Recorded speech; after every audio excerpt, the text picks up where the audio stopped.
Halo guys, selamat datang di 1% Podcast. 1% adalah startup life school terbesar di Indonesia yang berfokus pada isu kesehatan mental, pengembangan diri, dan edukasi life skill.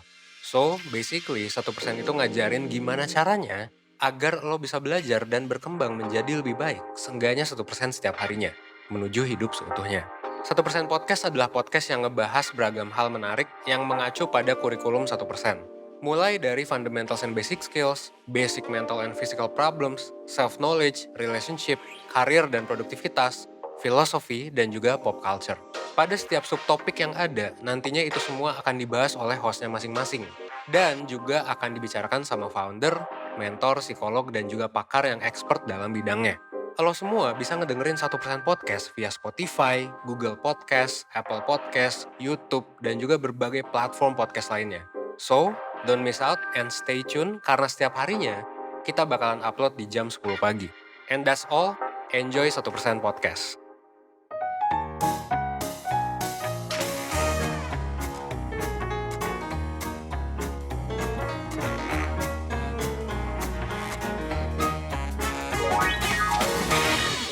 Halo Perseners, balik lagi di podcast 1% bareng aku Lala. Dan hari ini kita bakalan bahas tentang suatu hal yang kayaknya ini itu relate banget gitu loh. Dan mungkin semua orang lagi mencari cara gitu kan untuk keluar dari trauma masa lalu. Nah, ini tuh bakalan seru banget podcast hari ini karena kita bakalan membahas tentang gimana sih caranya kita berdamai dengan trauma masa lalu gitu. Apalagi buat teman-teman para perseners yang sekarang udah usia remaja, dewasa gitu kan, dan ternyata di masa kecilnya punya trauma yang akhirnya itu tuh membelenggu gitu ya sampai di usia udah menginjak dewasa.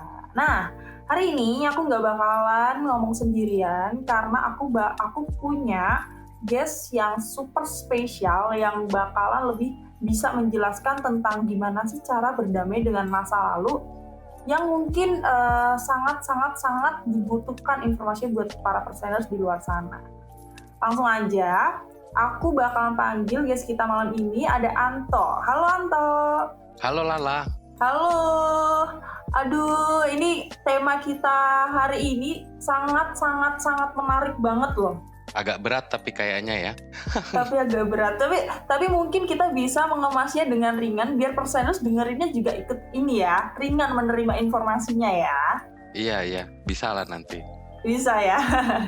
Oke, sebelumnya aku mau kasih sneak peek sedikit buat para perseners. Sebenarnya Anto ini siapa? Kok dari tadi disebutinnya sebagai guest yang super spesial gitu. Nah, Anto ini adalah perwakilan dari Depression Warrior Indonesia, ya, benar ya? Iya, betul. Jadi saya dari Depression Warriors Indonesia sebagai community leader di DWI. Oke, sebutannya DWI ya?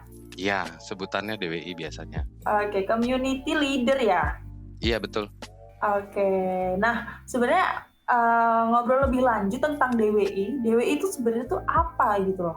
Bisa dijelasin mungkin? Oke, jadi DWI ini dulu dibikin dari awal 2018. Awalnya dia sebagai support group untuk orang-orang yang punya masalah dengan kesehatan mental. Jadi dulu DWI itu pengen bikin support group di mana orang bisa berdiskusi, bisa ngomongin dengan sesama orang-orang yang punya masalah dengan kesehatan mental tanpa ada judgement dan tanpa ada stigma negatif dari orang yang mendengar. Karena dulu kan banyak yang masih mengira kalau kesehatan mental itu topiknya masih tabu banget gitu kan. Jadi orang masih pada banyak yang speak out dengan apa yang mereka rasakan. Nah, jadi kita pengen bikin satu tempat di mana orang bisa cerita dengan bebas dan belajar dari pengalaman orang lain dan kita semuanya saling mendukung. Kurang lebih mungkin seperti itu. Oke, berarti emang tujuannya adalah memberikan wadah buat teman-teman yang terdiagnosa memiliki mental illness gitu kan, atau mungkin teman-teman yang juga merasa seperti kayaknya aku punya mental illness deh, tapi ternyata belum berani untuk ke profesional. Karena mungkin itu ya tadi kayak yang Anto bilang, mental illness tuh masih tabu di kalangan kita dan terkadang masih dijudge, orang yang dengan mental illness itu masih dijudge negatif gitu ya. Iya betul, jadi paling enggak minimal kita pengen bikin mereka ngerasa aman untuk berbicara dan minimal mereka bisa ngerasa kalau mereka nggak sendirian dalam menghadapi masalah mental illness mereka. Oke. Nah, kayaknya dari tadi kan disebutin terus loh kayak sebenarnya DWI itu pengen bikin anggotanya merasa aman, terus merasa nyaman ketika ngomongin tentang kondisi mentalnya gitu kan. Boleh tahu nggak kira-kira biasanya kalau misalkan DWI lagi discussion gitu kan, itu tuh gimana sih vibes-nya tuh, apakah ngomongin mental illness tuh seringan itu atau masih yang ada yang malu-malu atau gimana? Oh, jadi kalau kita lagi bikin pertemuan itu biasanya kita sewa tempat atau kita cari tempat di mana ada privasinya lah paling enggak. Jadi emang satu ruangan itu cuman untuk kita sendiri dan ada juga orang yang pernah datang itu dia nggak mau ngomong, malah dia nggak mau sharing, tapi dia cuma mau mendengarkan dan itu nggak masalah. Oke. Soalnya kan emang nggak semuanya masih mau ngomong kan, jadi kita nggak mau ngebebanin mereka untuk kalau emang misalnya mereka belum mau ngomong ya nggak apa-apa, dia dengerin aja. Tapi biasanya sih yang kayak gitu juga ujung-ujungnya ngomong juga sih. Tapi ujung-ujungnya ini ya kayak Ujung-ujungnya cerita juga dia. karena kok aku merasakan hal yang sama gitu mungkin ya. Iya begitu persis. Oke. Tapi berarti emang ini ya, bahkan orang yang merasa sudah terdiagnosa itu pun dilindungi gitu ya, nggak yang dijudge atau dipandang sebelah mata gitu. Enggak, kita nggak ada ngejudge karena kita sedikit banyak kita juga pernah ngerasain apa yang dia rasain. Jadi kita tahu juga gimana rasanya kalau dijudge itu kayak apa. Makanya kita nggak mau ngejudge mereka juga. Dan selama ini sih mereka semua saling menghormati. Nggak ada yang nyerang bagaimana ngomong yang nggak enak, itu nggak ada. Jadi semuanya saling mendukung. Oke. Jadi emang benar-benar suportif ya antara satu anggota dan anggota lainnya gitu. Iya, makanya kan dari awal kita pengen bikinnya support group. Oh, support group. Oke. Keren tuh.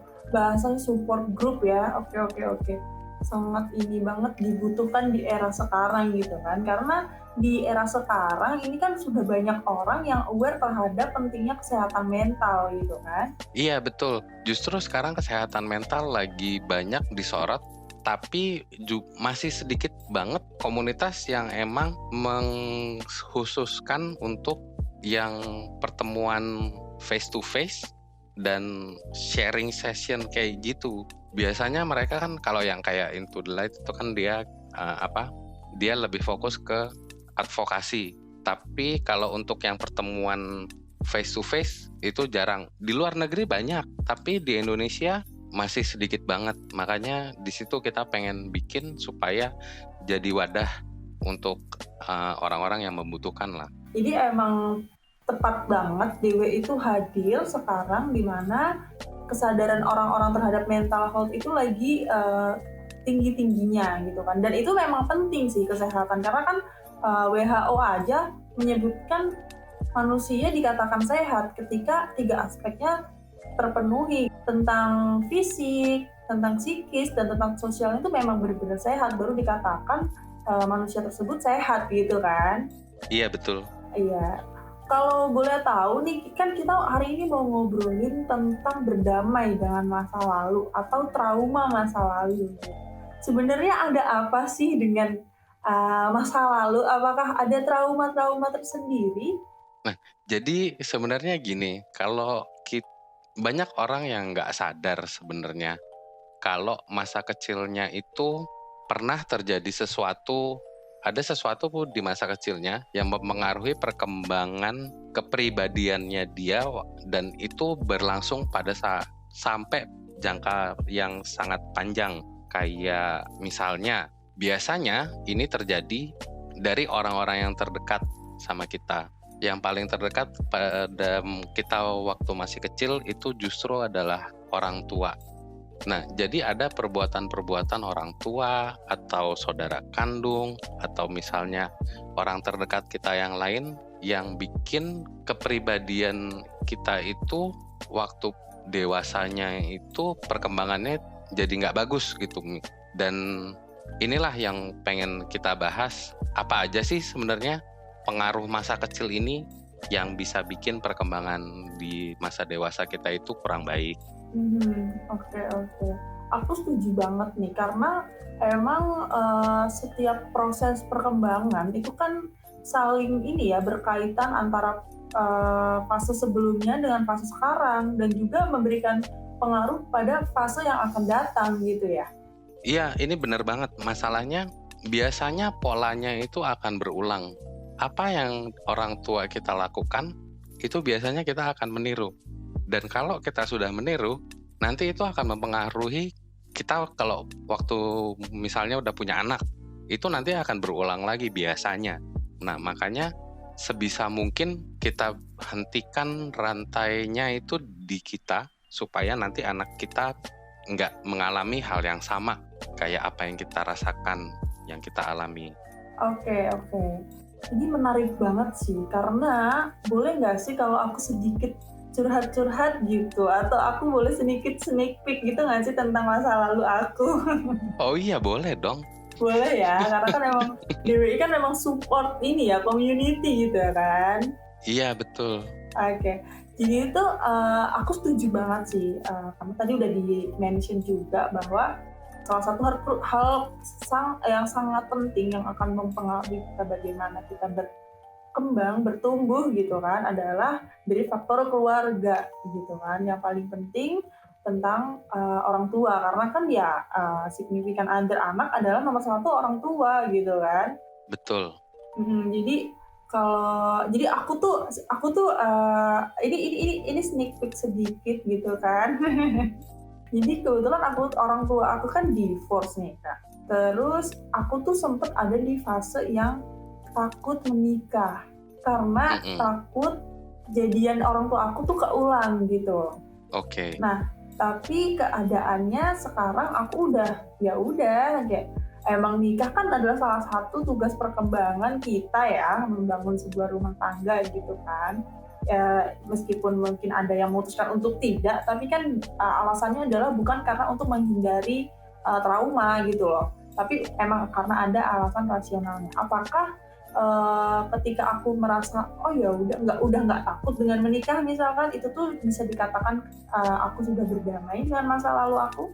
Bisa jadi, karena sekarang keputusan untuk menikah itu belum berarti kita sudah mengatasi apa yang si trauma masa lalu itu. Cuman sekarang kalau misalnya sekarang sudah menikah, terus kita selalu was-was nih kalau nanti akan terjadi seperti orang tua kita, terus jadinya kita menghindari konflik sama pasangan supaya kita nggak cerai, itu juga masih ada bekasnya tuh berarti. Oke, belum fully recovery gitu ya? Iya, kurang lebih bisa dibilang begitu. Oke. Terus berarti kalau misalkan dikatakan sudah berdamai, nah itu tuh apa aja sih indikatornya? Kalau sudah berdamai, indikatornya adalah kalau misalnya ada trigger yang seperti itu lagi, kita reaksinya, emosinya itu emosi yang attach sama kejadian pada masa lalu itu sudah tidak muncul lagi. Jadi gini, mungkin saya jelasin kalau traumanya yang masa kecil itu banyak ya. Nggak cuman yang perceraian itu juga nanti efeknya juga banyak sebenarnya. Jadi yang paling umum itu adalah abandonment. Jadi orang tua sibuk, orang tua jarang ngobrol sama anak, orang tua tidak memberikan kebutuhan si anak, itu juga menjadi sesuatu yang sangat berpengaruh sama perkembangan si anak itu. Karena gini, pernah dengar 5 love language nggak? Karena emang balik lagi orang tua itu memiliki peran yang sangat penting gitu ya terhadap kepada anak gitu kan.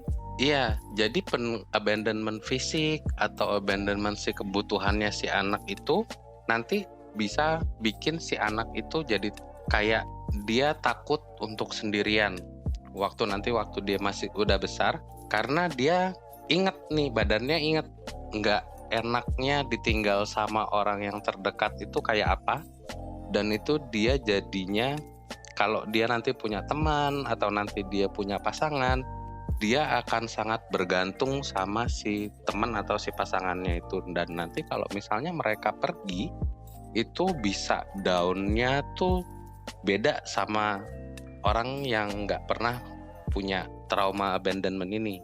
Dan ini sebenarnya jadi dua efeknya. Efeknya adalah antara kita tidak mau melepas si pasangan, atau kita ngebiarin pasangan kita ngapain kita aja, yang penting saya masih sama dia. Jadi memang dampak dari sebuah peristiwa itu tuh nggak yang langsung direct gitu ya Kak, bisa aja dampaknya A, atau bisa aja dampaknya B, atau bisa aja dampaknya C gitu ya. Iya betul, jadi emang dampaknya macam-macam dan pengaruhnya juga sebenarnya sangat luas banget sebenarnya. Proses berdamai itu ada beberapa tahap gitu ya Kak ya, nggak yang kayak langsung ketika dikatakan misalkan aku nih dulu punya rasa kayak aku takut buat menikah karena takutnya keulang lagi gitu kan kejadian orang tua, karena aku merasakan gitu menjadi anak dari orang tua divorce itu seperti apa gitu. Tapi ketika sekarang kebetulan udah kayak biasa aja, yaudah nikah emang yaudah nikah aja gitu kan, karena emang kita butuh gitu kan, butuh pasangan, butuh untuk memenuhi kebutuhan afektif kita, itu tuh mungkin saja sebenarnya tuh belum berdamai seutuhnya gitu ya Kak ya, jika masih ada kayak was-was atau sebagainya. Iya betul, dan sebenarnya kalau kita mau lihat lebih dalam lagi, apa yang terjadi sebelum perceraian itu? Kalau misalnya orang tua sering berantem dan kita ngelihat itu bisa menimbulkan ketakutan pada konflik. Jadi kalau misalnya orang tua lagi saling marah, kan dulu waktu kita masih kecil tuh kita ingat tuh rasa nggak enaknya, kita sedih ngelihat orang tuanya, atau kita malah ikut marah, ikutan nyalahin salah satu. Nah itu nanti biasanya yang bisa terjadi adalah kalau ngelihat orang berantem itu dia juga jadinya takut banget, dan dia akan menghindari konflik sama si pasangannya. Dia nggak mau ribut sama pasangannya, jadi dia akan ngalah terus, atau dia justru akan balik menyerang. Jadi polanya anak itu adalah dia mencontoh si orang tua. Jadi kita memperhatikan orang tua kita waktu lagi saling ribut, atau biasanya kan juga ada tuh yang bapaknya yang marah, ibunya yang ngalah terus. Nah, nanti kalau misalnya dia punya pasangan, dia akan meniru salah satu biasanya. Mana yang lebih dominan? Apakah dia akan meniru si bapaknya atau dia akan meniru si ibunya? Dia akan meniru marah atau dia akan meniru untuk meringkel di tempatnya gitu. Jadi dia akan apa ya istilahnya? Akan terbelenggu di situ gitu. Iya, dia jadi akan sangat ketakutan. Oke. Jadi memang kalau ngomongin masalah trauma masa lalu gitu kan pasti identik dengan trauma mungkin yang terjadi di usia kita di waktu masih anak-anak gitu kan. Dan Iya. Umumnya kalau masalah di anak-anak ya masalahnya masih tentang seputar keluarga gitu ya. Iya, mayoritas yang saya lihat orang-orang yang punya trauma masa kecil biasanya lingkungan rumahnya itu emang tidak kondusif. Jadi ya itu banyak konflik, yang juga kayak sering ditinggal. Lebih banyak itu yang sering ditinggal karena orang tua itu biasanya ngira saya ini berbuat kayak gini demi keluarga, tapi ternyata ada kebutuhan anak ini yang nggak terpenuhi. Jadi kalau kita lihat 5 love language itu kan ada yang physical touch, ada quality time, ada gift, ada words of affirmation, dan satu lagi tuh apa ya? Kok saya lupa satu lagi. Nah, jadi waktu kita masih kecil ini, anak itu butuh semua 5 ini.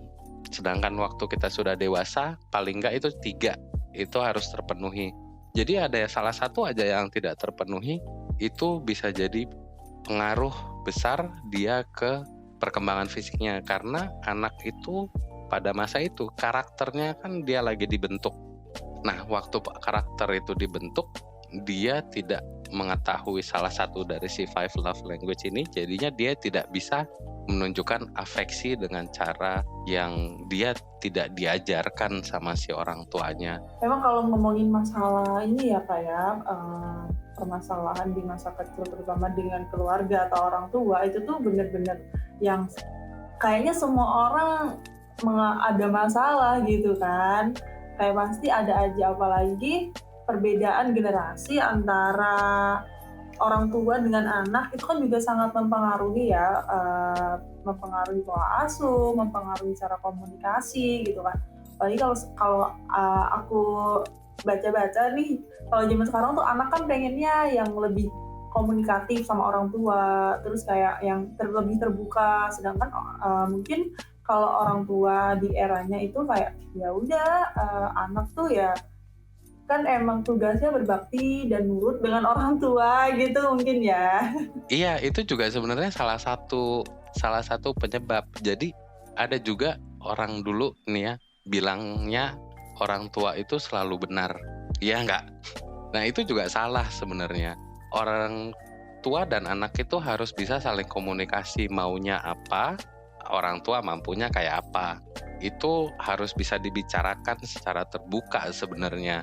Tapi ya gitu, kalau zaman dulu orang tua kita taunya begitu, lagi-lagi karena orang tuanya dulu juga begitu. Jadi kalau kita lihat ini ada pola yang berulang. Jadi orang tua itu biasanya mengasuh anaknya dengan cara yang sama dia diasuh sama orang tuanya. Tapi dulu mereka tidak tahu kalau ternyata pola asuh itu berakibat seperti ini loh. Ternyata kekurangan yang ini menyebabkan ini loh. Nah, makanya sangat baik kalau misalnya kita bisa tahu pengaruh pola asuh terhadap si perkembangan si anak itu. Jadi supaya nanti kalau misalnya kita punya anak, kita bisa ngerubah pola asuh kita supaya si anak itu nanti tidak mengalami kekurangan dalam perkembangan kepribadiannya dia. Mungkin saya kasih satu tips deh supaya gimana caranya supaya kita berdamai sama si masa lalu ini. Yang pertama, kita harus tahu dulu nih siapa orang yang pertama kali menyebabkan si trauma itu. Caranya gampang. Lihat orang-orang terdekat kita, tulis perilaku positif dan negatifnya, nanti kelihatan tuh polanya. Kita tuh dekatnya sama orang yang kayak apa. Terus cocokin sama orang-orang terdekat kita waktu masa kecil. Mereka kelakuannya kayak apa, positif dan negatifnya. Jadi nanti tuh ketahuan, oh ini loh yang menyebabkan dulu saya sampai deketnya tuh sama orang yang begini. Oke, jadi itu salah satu trik atau tips gitu ya Kak ya, untuk menanggulangi bahkan untuk mencegah gitu ya? Iya, kita harus cari tahu dulu siapa yang bikin kita kayak gitu.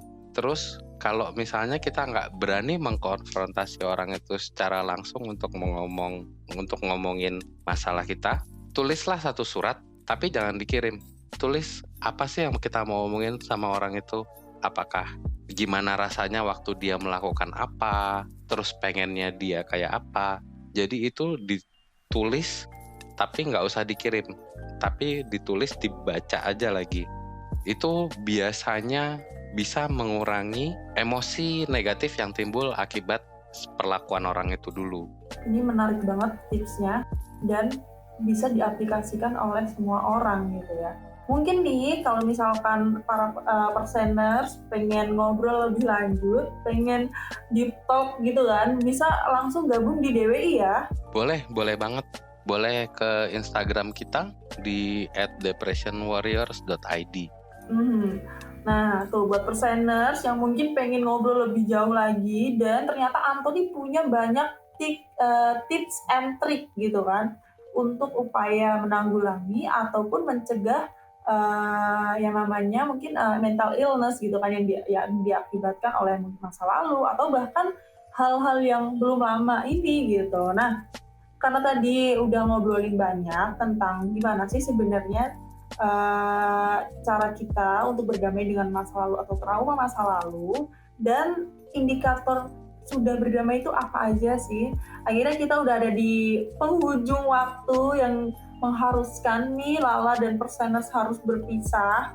Tapi jangan sedih karena 1% masih punya banyak konten podcast di mana bakalan ngasih informasi yang informatif tentunya buat para perseners. Nah, untuk perseners di luar sana jangan takut untuk speak up ketika merasa sedang tidak baik-baik saja, baik secara fisik baik ataupun secara mental, dan bisa juga gabung di Depression Warrior Indonesia untuk lebih lanjutnya ya. Oke, terima kasih buat perseners yang udah dengerin. Kayaknya episode kali ini lumayan panjang, tapi kalau misalkan perseners pengen dengerin lebih lanjut lagi, bisa banget request konten podcast dengan tema yang sekarang ini kita bahas, dan kita bakalan bawain di kedepannya atau di next konten kita. Oke, thank you perseners. Jangan lupa buat selalu kunjungin channel-channel 1% karena banyak informasi yang informatif dan banyak banget stress release buat para perseners. Oke, kalau gitu aku Lala pamit undur diri. Bye-bye. Dadah, thank you Perseners, thank you Lala. Thank you.